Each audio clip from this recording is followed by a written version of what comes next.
You got it connected. It's slowly connecting. Used to be okay now. You see it?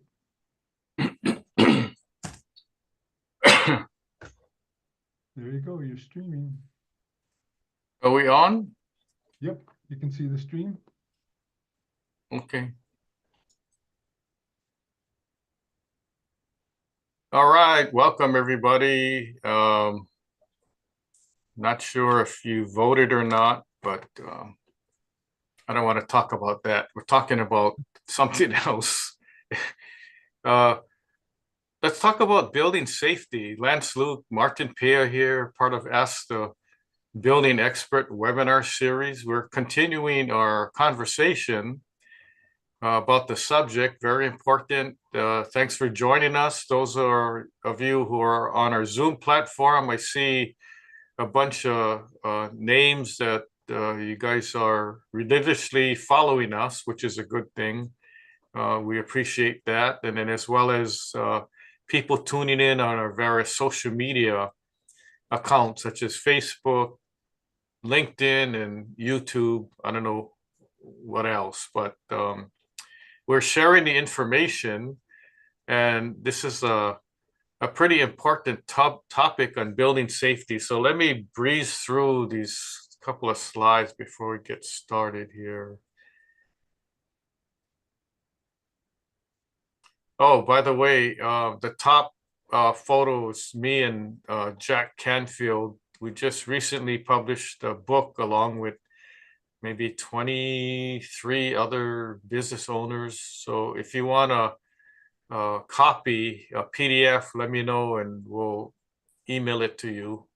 Free, you don't have to pay. Although if you want the hard copy, it's on Amazon for $24.95 or something like that. So part of Ask the Building Expert, we want to delve into hot topics and important information for you to know to help condo owners, homeowners, real estate developers, attorneys, real estate agents, anybody. So we're always here to help. And this webinar is presented by Construction Management Inspection, which is a construction management and inspection company located in Hawaii, although we do have work different parts of the mainland. So here we go. This is why we need to be proactive.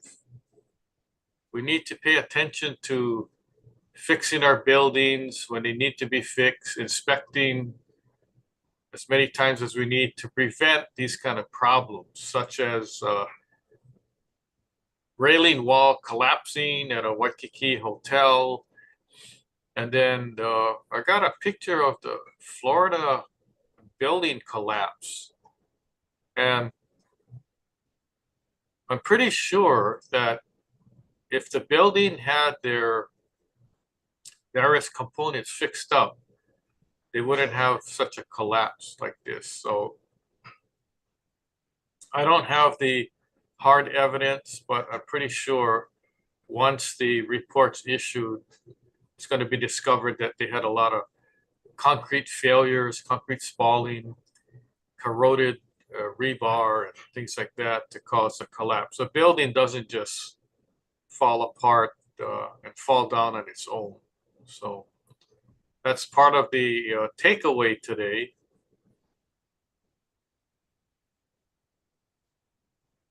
So recently, a railing fell off a popular hotel in Hawaii, lands on Waikiki Beach. Fortunately, no one got hurt. It was on the 5th floor, and instead of metal railing, it was a whole concrete wall that fell. So the wall was actually used as a railing. That's how the building was designed. And I probably got to the scene about maybe within an hour or so after the accident happened, because it was on the news and the news called me, so I went to check it out. And I guess they're in the process of fixing or inspecting all the lanais and railings and all that, which is a good thing. But this is a reason why we need to be proactive to prevent accidents. And fortunately, nobody got injured, but there's situations where people did suffer injuries and even death caused by building failures. And probably talk a little about that as we go through. So the big question that I have is, do you have a inspection program? Does your building have an inspection program? And if so, what kind of program does it have? Does it have like, I think you should go check out, walk around the building and go look. Okay, every once in a while when we feel like doing that? Or is there uh, a formal inspection program in place where the building manager or whoever is in charge is required to go and walk around all the common areas of the building and fill out a formal report? Now, it's one thing to do an inspection, and it's another thing to actually fill out a report and document things and keep the report on file. And if you have a written report, you can refer to it. And if it says, oh, this railing has rust on it, or looks like one area of the building, the paint's peeling off, well, then you transfer those items on a to-do list, repair and maintenance list. It doesn't make any sense to fill out an inspection report and just file it away saying, okay, we did that. Okay, now, the inspection program also applies to people who own their own house. So although we're talking about buildings, right, high-rise buildings, townhouse buildings, commercial properties such as shopping centers, office buildings, apartment buildings, we're also talking about your house that you live in, a single family house or duplex or something like that. Do you have an inspection program on your own? If so, I think you should, because if you don't, and then you all of a sudden you walk around your house 10 years later and you go, oh, I didn't know that there was wood rot here or termite damage, or looks like we need a new paint job, or I think our nosing of our stairs are inside the house is kind of getting loose, things like that. So it's always good to pay attention to these things. You don't want to drive a car, right? You get in your car, you put the keys in, start it up and drive away. And you keep doing that without checking the oil, checking your tires, even checking to see if your windshield wiper works or your horn works or something like that, right? And that's a car. We're talking about a house or a building, which is worth way more than a car, right? So be proactive. So the first thing that I want to point out is you have to have some kind of an inspection program. And if you don't have one, it's pretty easy to put one in place, right? If you don't know the components that you need to inspect, let us know. We'll send you one of our templates, inspection report templates that you can use, right? Just to help you along. And the main things that you're going to look for is obvious signs of, roofing, your foundation, your main structure, electrical and plumbing. Those are the main things. Okay, so make sure you have an inspection program. If you don't, I would kind of set one in place so you can have some kind of guideline. And then you have a worksheet, so like a calendar. Said, oh, we inspected it. Oh, I guess the month went by so fast we didn't inspect our building this month. Okay, then you gotta get on and get with the program, right? And why am I saying inspection program and inspection? Okay, not only to maintain the building, but for liability purposes, because if someone gets hurt, one of the first things that, besides the person filing a claim and maybe suing the property owner and manager, the attorney is going to hire what's called an expert witness, right? So somebody like me, I could be called to go in and look at the property and render an opinion. And a lot of times the opinion is not good. I mean, it's good for the person got injured, but it's not good for the property owner. And what do we ask for? When I'm on a legal case, I ask for all documentation, any inspection reports within the past 2 years. Okay, I want to see every report. I want to see who did it, who's qualified, are they qualified, who did it? Did the maintenance man do it? Did the property manager do it? Did the general manager? Did a condo board member do it? And then also, what exactly is on the list? If on the list it says corroded railing, and then the next year it says corroded railing too, and nobody fixed it, and then that's the cause of the accident, that's already a red flag, right? So it's not going to look good. So that's why you want to document things, because if someone slips and falls or gets hurt, you pull out your inspection program and say, hey, we've been inspecting it every month. And here's what we did. We coated the walkway. We made, it not slippery. Okay, so it might be something else. So the more documentation you can provide to support that you've been taking care of the property, that's better. Let's talk about some key fire life safety components. Okay.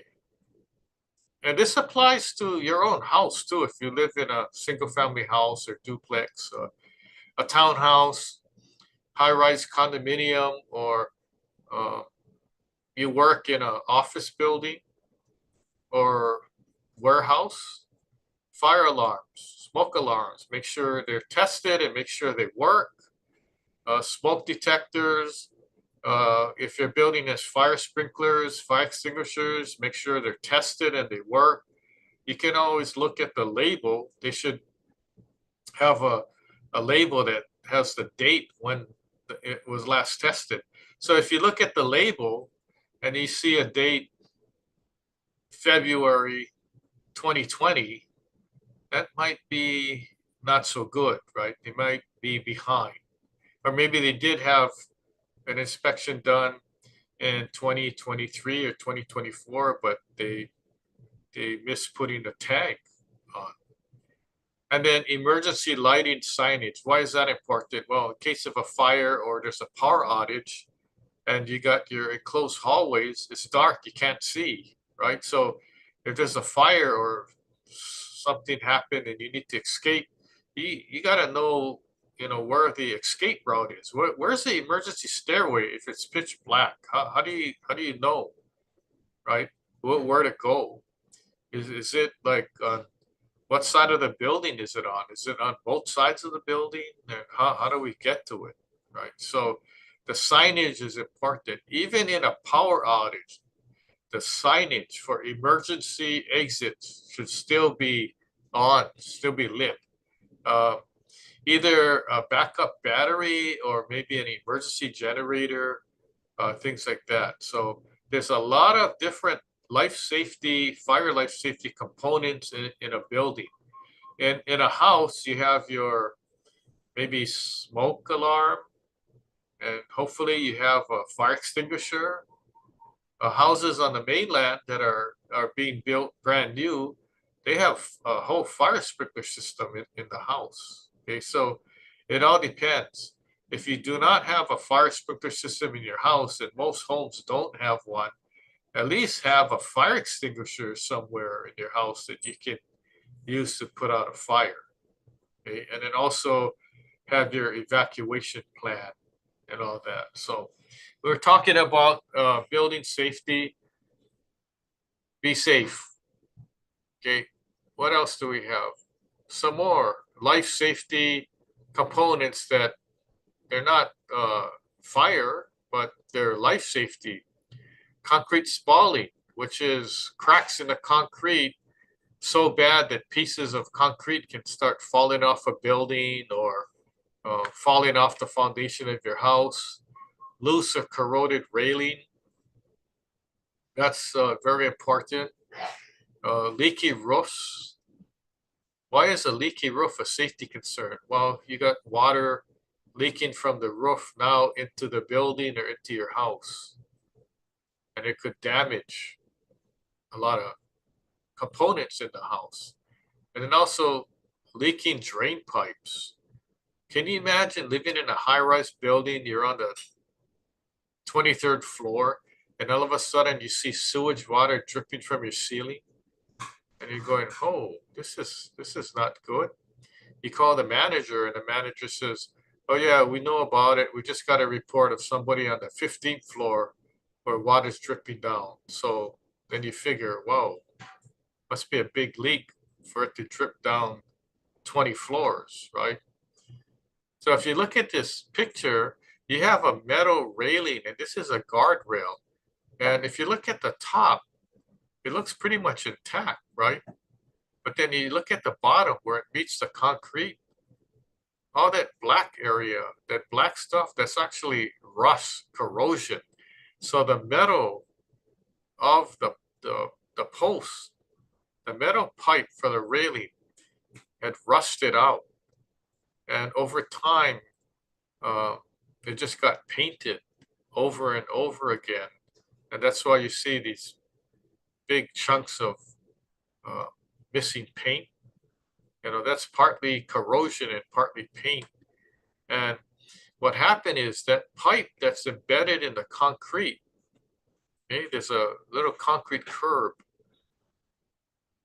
It was corroded into the concrete, and water was getting in, and the concrete was cracking. So you can't see it, but if you took an X-ray or if we chipped out areas of concrete, you can see how moisture was inside and the concrete was cracked and pretty much not stable. That's why this railing had collapsed, because of this condition. So very important to have inspections done. And when there's corrosion on metal, don't just paint over it. You have to get rid of the corrosion. And if it's so bad, you have to cut out the pipe and replace it with a new pipe. Okay, very important. Some more life safety components. Let's talk about trip and fall and slip and fall. Now, a lot of people, when they hear, well, it's a trip and fall or slip and fall, it means the same thing. But it really doesn't. Okay, so the slip and fall means that somebody actually slipped on the walking surface. Okay, they slipped because the surface was too slippery. Either it was wet or it was covered in oil, or it was too smooth or something like that. Okay, and then the trip doesn't have to be wet. It could be tripping over a rock or tripping over a tree root or tripping over concrete, a walkway that's not level. Okay, so if you look at the image here, you see the concrete is not level. This is not, it's not built for stairs. What happened was the lower portion had sunken. It used to be level, but due to ground movement, it kind of sank. So whenever somebody slips, if they can't get their balance, then they're going to fall to the ground. Same way with somebody tripping, you know, they'll trip and fall. And that's why it's called slip and fall or a trip and fall. Now, there's another item where somebody falls and it could be considered a trip or a slip if they fall on stairs. Okay? So if they fall stairs, and it doesn't matter how many steps there are. It could be 3, it could be 5, it could be 10. Depends on the person. They could get seriously injured. It could be a child, it could be a elderly person, or it could be a perfectly healthy person that tripped, fell, hit their head or hit some other part of their body and got seriously injured. Now, that's why the key is hand railing and guard railing. So when there's a property inspection that's done, you got to inspect your hand railing, guard railing. Not only look at it, grab it, shake it, see if it's sturdy. Very important. If you're living in a single family house and you have two stories or more, is your handrail loose? Grab it. Is it such that you can actually grab it? Sometimes on the older houses, the rail is so wide that it's hard to grab on. That's actually a safety issue too. So make sure it's grabbable. You know, like the grab bars inside a shower for elderly person. You know, you have to be able to grab it. It can't be like a 2x4 piece or larger where you can't wrap your hand around it. So be aware of trip and fall, slip and fall. The reason why I'm letting you guys know this is because there have been many cases of accidents happening. And when the person gets injured, they're going to sue, right? They're going to get an attorney. And if they suffered injuries, they're going to sue the property owner, the building, the property manager, anybody who has anything to do with maintaining and owning the property. Okay, so that's a huge liability.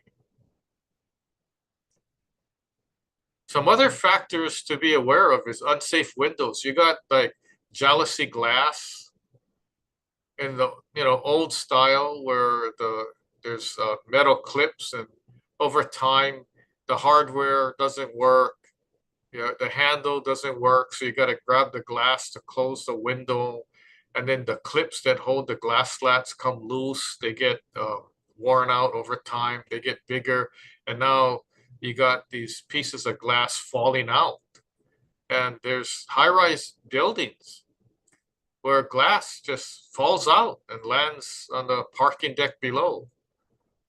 And it's a good thing people don't get seriously hurt because of that, falling glass. There's condo buildings, high-rise condo buildings all over the United States that have the same situation. In Hawaii alone, I know there's apartment buildings, hotels, older hotels, and older condos that have jalousie windows, which are considered unsafe because the glass can just fall out. Okay.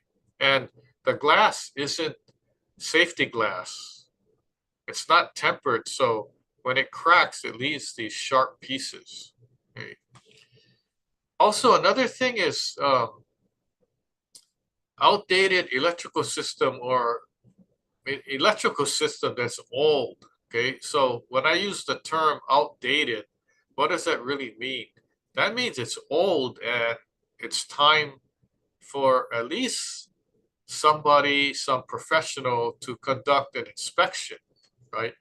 Now, you could say, oh, well, we never had any power outage. We never had anything that doesn't work. So if it's not broke, don't fix it kind of deal. Said that's not how it works. In fact, there's actually a law that requires electrical inspections, similar to having your elevator inspected or similar to having your fire sprinkler or fire alarm inspected and tested. If you look at the picture on the right, it's a distribution panel, electrical, and you see all those brown stains, corrosion. That's actually rust drip stains because this component is located in a basement parking area, and they had a leak and water was just dripping down your electrical equipment. So can you imagine going and looking at the equipment during heavy rain and all of a sudden you see water just flowing down like someone turned the faucet on? And this is electrical. So as you know, water and electricity doesn't mix, right? So it's kind of scary, right? So you would want, if this is your building, wouldn't you want an inspection done? At least to say, well, everything looks good. Fortunately, no water got inside. You're good for now. Or, wow, water got inside. Your wiring is like ready to short out. I think you need some repair work. Okay, so you would want to know that, because what happens is if you can't see it, and all of a sudden there's a power outage and it affects, one or more buildings in the complex. Now, how do you fix it? Now it becomes an emergency, okay? Which you end up paying more money because you got to bring in a emergency generator and pay people overtime to find out what the cause is and fix the problem.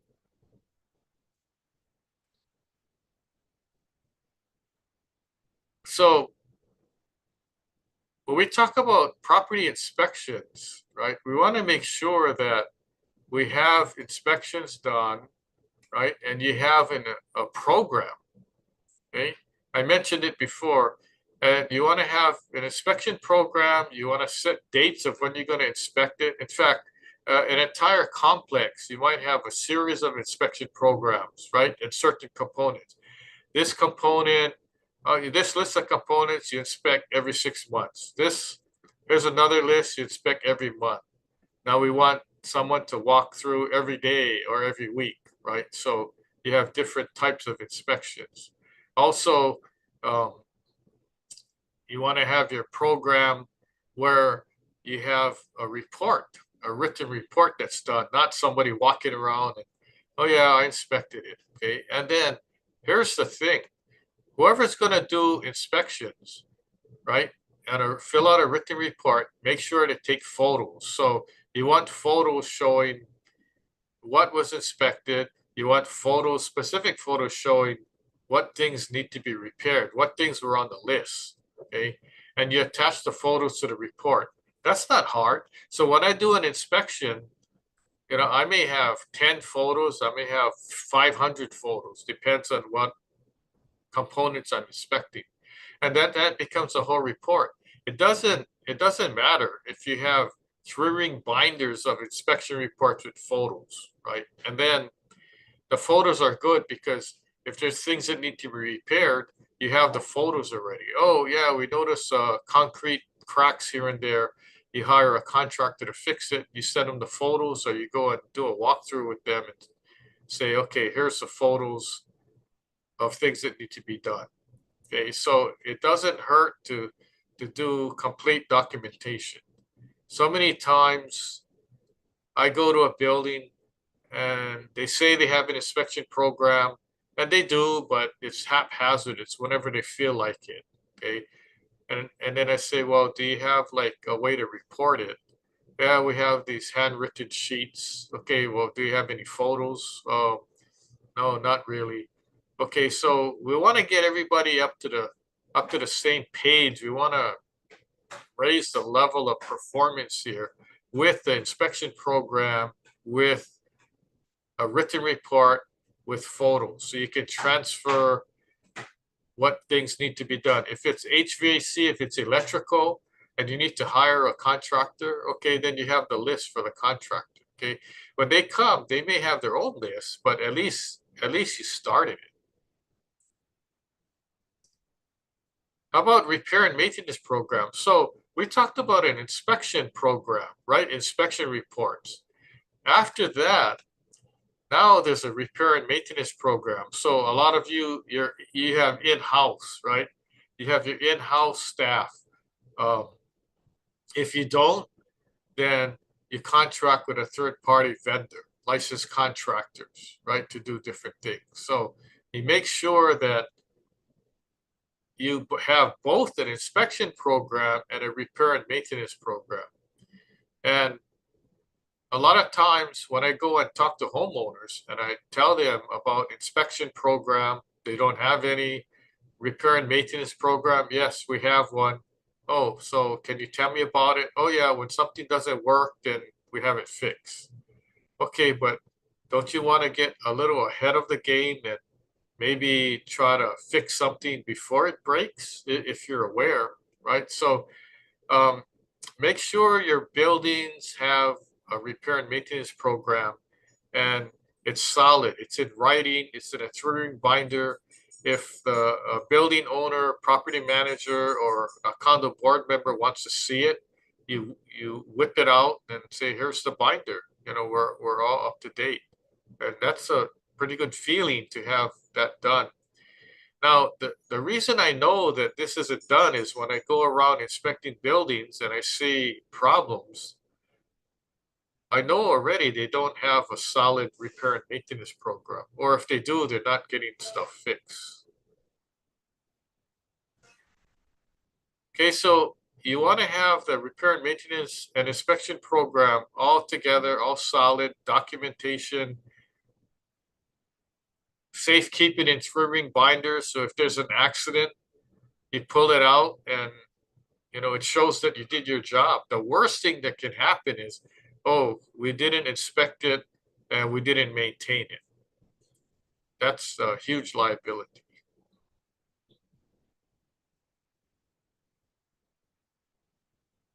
Let's talk about condos. Okay, so what I mentioned is inspection reports and repair and maintenance programs. In a condo, okay, it's not like a single family house. Like, oh, if you don't want to inspect, you don't have to, or if you don't want to fix your house, you don't have to. In a condo, in the condominium world, there's specific condominium laws that require inspections and repairs. Okay, so specific to Hawaii, and I know some of you attending, you're not living in Hawaii, you could be living, in other parts of the United States or even around the world. You might check into your own specific condominium law, but for the most part, the condo law requires repair and maintenance.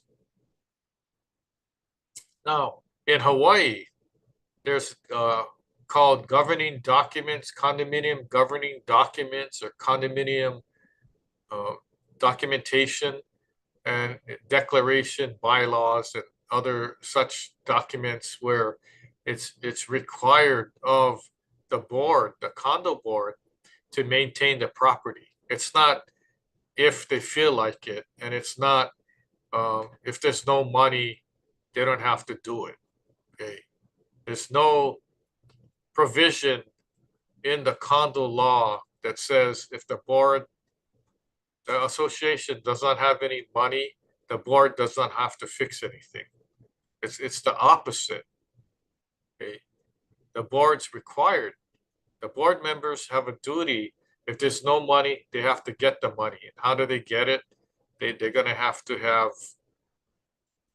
either a special assessment, or they're going to have to try and get the majority of the owners to agree to get a loan, to pay for repairs. So the actual law in Hawaii is HRS 514B. It's Hawaii Revised Statutes 514B. And if you read it, it's pretty clear. There's a requirement of the duty of board members to maintain the property. Okay, no ifs, ands, or buts. They have to do it. Okay, what does that mean? Maintain the property. That means fixing the property up if there's any problem. Okay, if the paint's peeling on the building wall, if you see concrete cracks, if you see experience window leaking, pipes leaking because your pipe's old electrical system, your roof hasn't been repaired, your parking lot has potholes in it, things like that. It's required. a lot of condominium owners think that they don't have to force the issue, but they can, because it's in the law. It's in the law and it's in your documentation of your condo.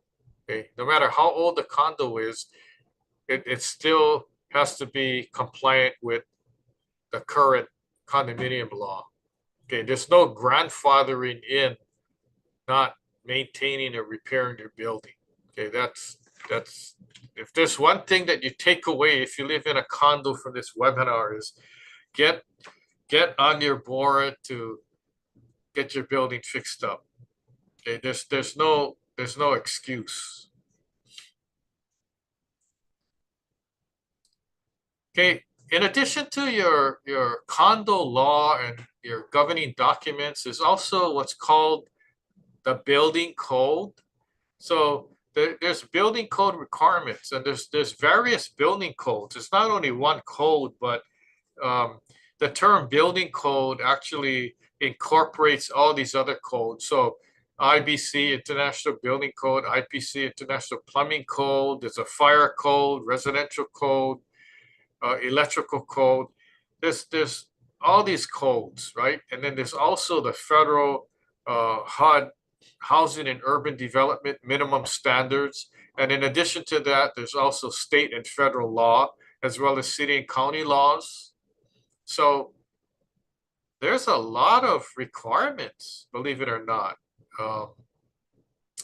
If I pull up all the requirements to force the issue for repair and maintenance, it could be a lot of pages to prove that the building is required to fix the building. But it's there. It's just that we have to make people, more aware of the situation. There's also insurance requirements. So if you say, hey, I don't want to follow the building code, we're grandfathered in, we have no money, we're not going to maintain our property, we're just going to wait. Okay. The hammer is your insurance requirements. Your insurance company is requiring you to fix your building. Otherwise, they can say, you know what, we're going to cancel your policy, or you guys haven't really followed what you should. So the next time there's a claim, all bets are off, and now your deductible is going to be 200,000, right? Or whatever the case is. And you probably heard it's harder and harder to get insurance now, and it's becoming more and more expensive. So if you don't feel like doing anything, your insurance is going to require you to maintain your building. Otherwise, you're stuck. Can you imagine a condo building without any insurance and they have to self-insure? That means they have to put like millions of dollars in a bank account. And so if they don't have any money to fix their building, how do you think they're going to have money to put in a savings account to be self-insured? So it's kind of a double-edged sword there. Also, construction lender requirements. If you try to get a loan, right, to fix certain things, your construction lender may say, you have to fix certain things, or you have to get 100% hurricane coverage insurance before we give you a loan. So, you wood rot, you have balconies, lanais that are like collapsing, wood rot, termite damage. You have concrete spalling on a walkway, such that somebody could fall through the walkway. That's not very safe, right? So you have all these conditions that basically force people to fix their building. So if you don't fix your building, right, and someone gets hurt, slip and fall, trip and fall, whatever the case is, there's liability concerns and legal issues. You don't want the lawsuit.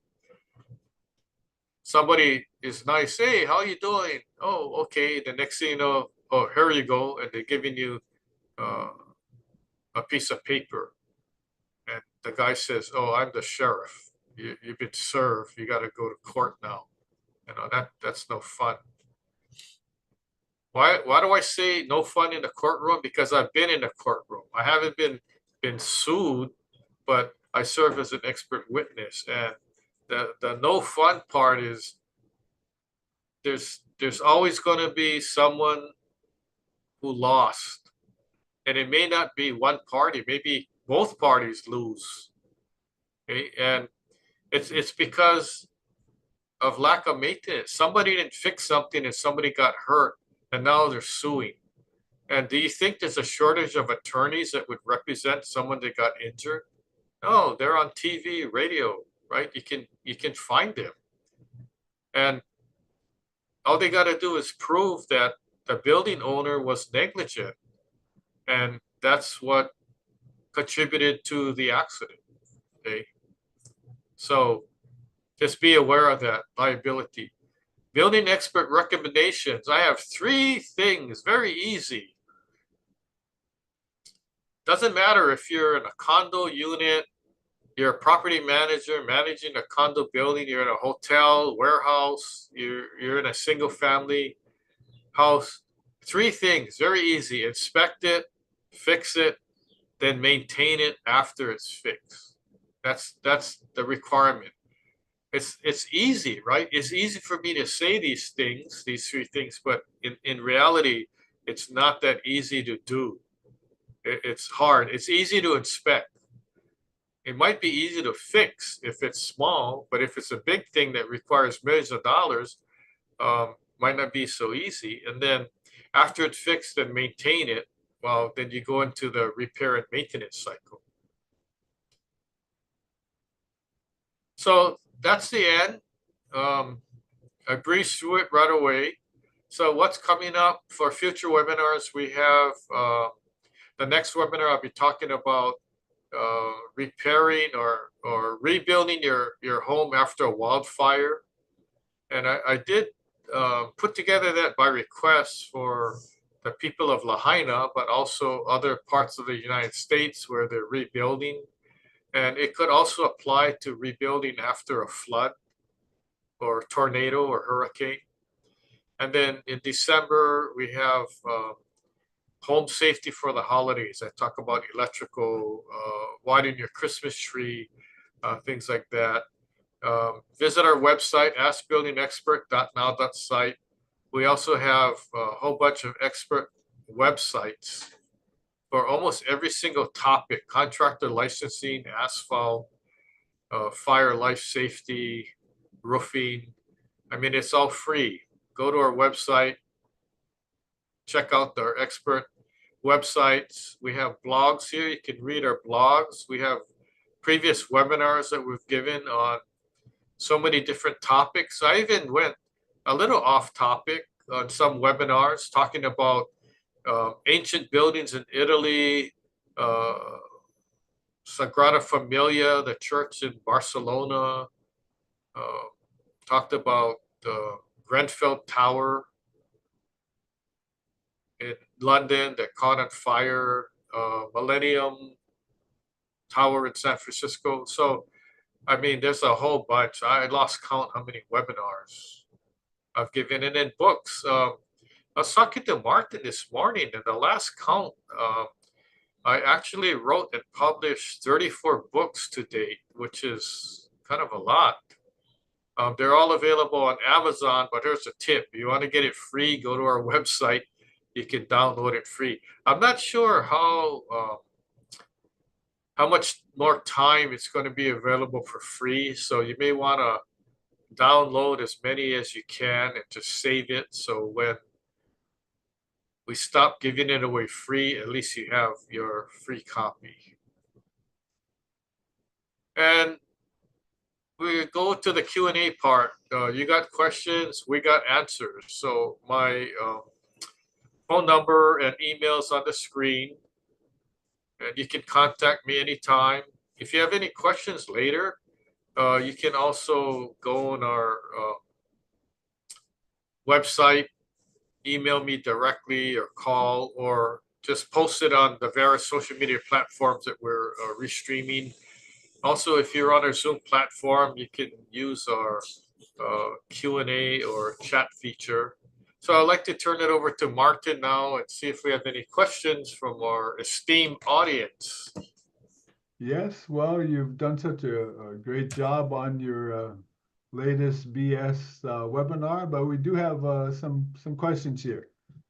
The first one is, what are the most common safety issues in older buildings, and how can they be addressed proactively? Um, hold on a second. Can you still see me? I see you. Okay, I tried to stop share, but somehow it didn't work. But anyway, in answer to the question, the most common ones are concrete spalling repair, cracking, and corroded railing in apartment buildings and condominiums. So that's probably the number one. And then if we go to the next tier, we got piping issues and electrical. Although, you know, the set it and forget it idea doesn't work. So there's a lot of buildings that need electrical inspections, but they haven't had the inspections done. So I would say concrete spalling, cracking is a concern, and then the fire life safety issues are also a concern. To me, they're all pretty much equal. So I wouldn't like give a numbering system. When people ask me, I said, you got to fix everything. Oh, but we don't have enough money. You know, what should we do first? Then I eliminate the non-essential or non-safety things. But the, you know, the cost to fix everything is still kind of big. So, I mean, that's a good question. And just, you know, I think keep asking yourself what things should our building get fixed, and then take the necessary steps to get it fixed.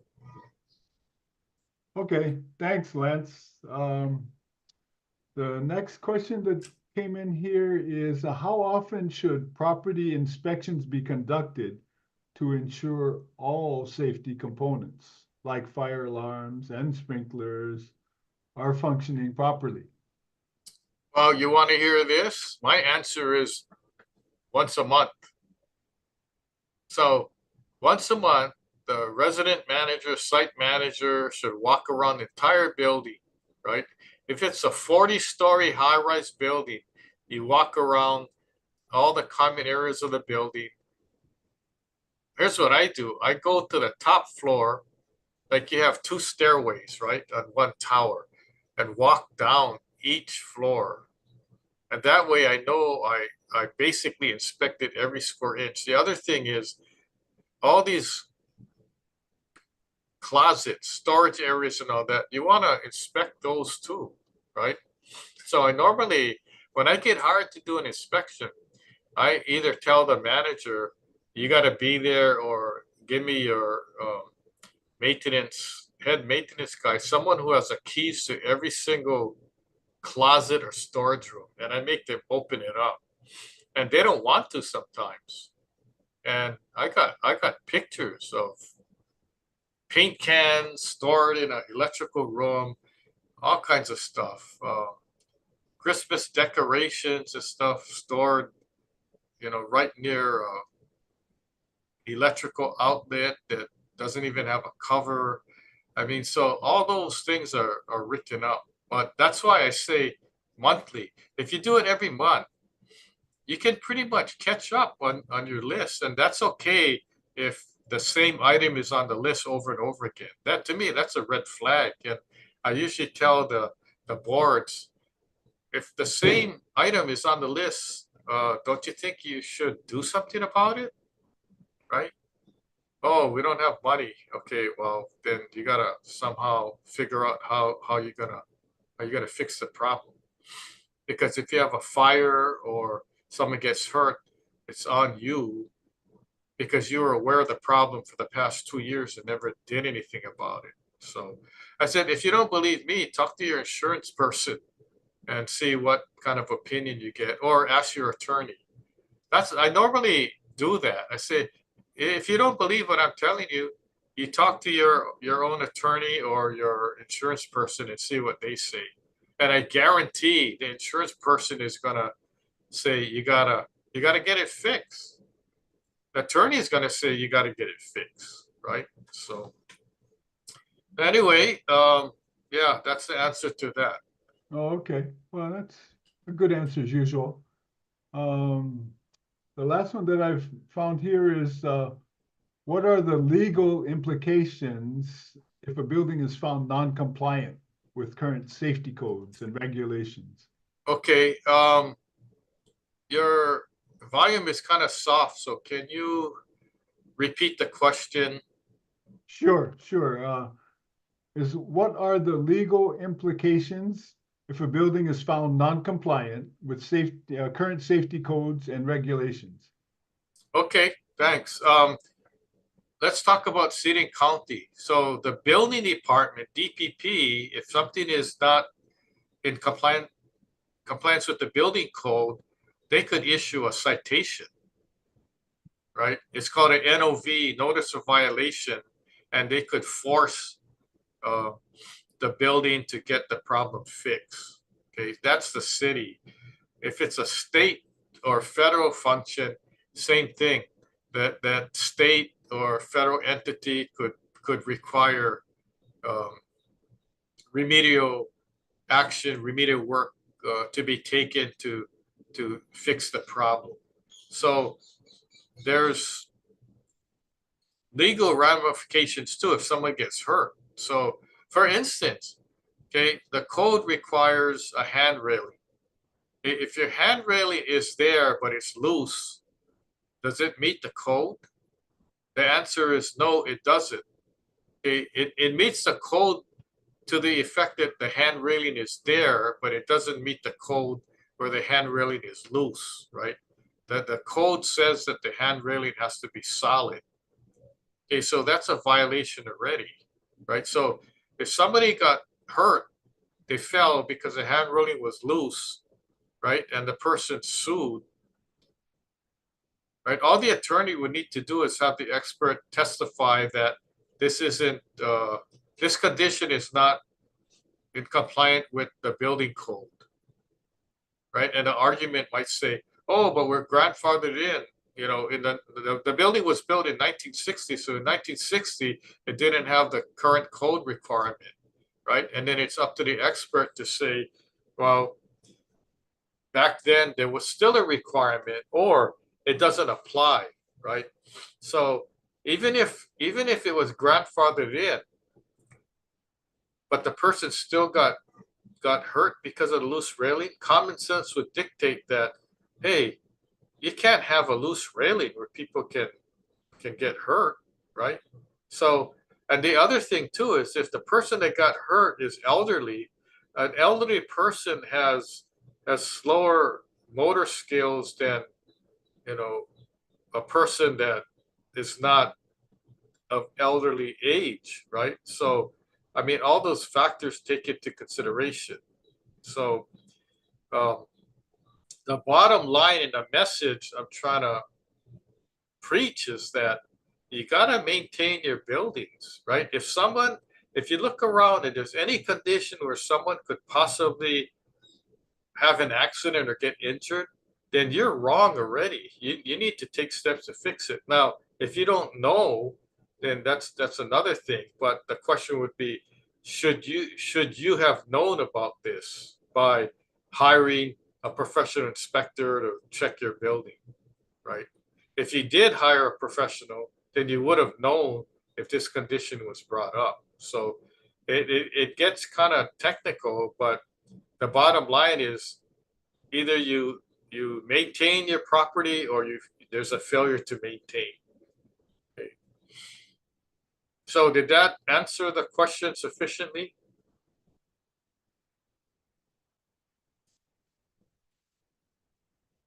Martin, are you there?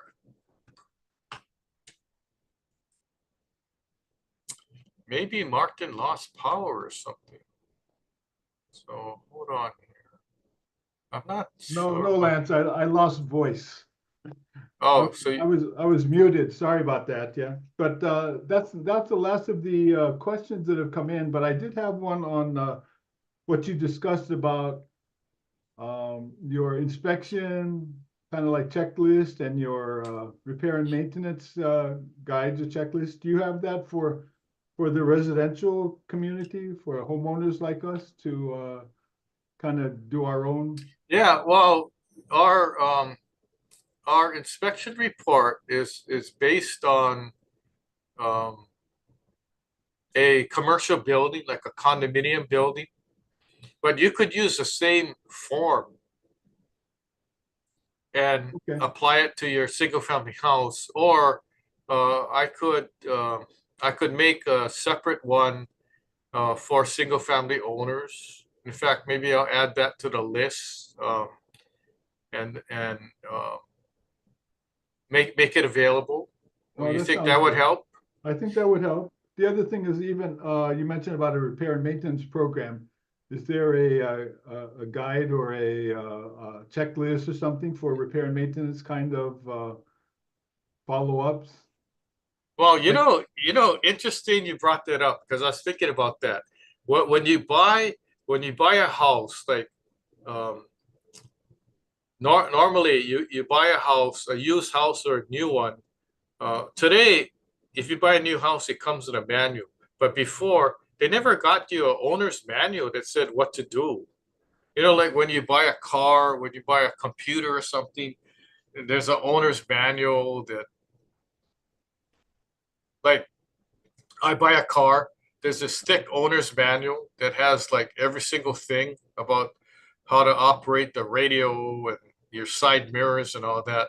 There's basically nothing for years on you buy a house. So um, that's a good idea. Maybe we should work on that and then have it available for people to download. What do you think? well, I think that's a great idea, and it can help on your the real estate business side for people buying and selling homes to, check off and make sure that everything is in proper shape before they buy or sell, as part of their inspection checking. Yeah. Yeah. Okay. Good idea. Yeah. Any other comments before we sign off? Oh, no. Building safety, like, personal safety is got to be priority one. Yeah. Okay, great. So on behalf of Martin and I, thank you guys for joining us. Stay tuned. Hope to see you at the next webinar.